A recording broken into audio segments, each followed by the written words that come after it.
வெறும் 10 நிமிஷத்தில் ரொம்ப ரொம்ப ஈஸியாக செய்கிற மாதிரி கம்பு கிழங்கு வச்சு ஹெல்த்தியான பிரேக்ஃபாஸ்ட் ரெசிபி தான் பார்க்க போகிறோம்.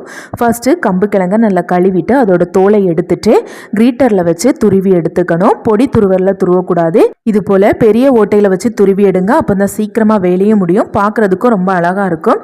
கிழங்கு எல்லாத்தையுமே துருவினதுக்கு அப்புறமா கையில் கொஞ்சம் கொஞ்சமாக எடுத்துட்டு அந்த பால் எல்லாத்தையுமே பிழிஞ்சிட்டு வேறொரு பாத்திரத்தில் மாற்றிக்கோங்க. இப்போ கிழங்குக்கு தேவையான அளவுக்கு உப்பு சேர்த்துட்டு இந்த கிழங்கை நல்லா மிக்ஸ் பண்ணிக்கோங்க. ரொம்ப அதிகமாக உப்பு சேர்த்துடாதீங்க.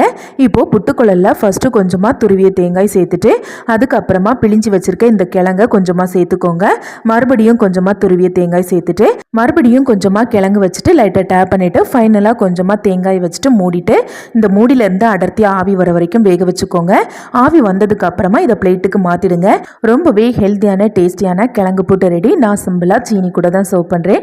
நீங்கள் மீன் குழம்பு கூட வச்சு சாப்பிட்டீங்கன்னா செம்ம டேஸ்ட்டாக இருக்கும். ட்ரை பண்ணி பாருங்கள்.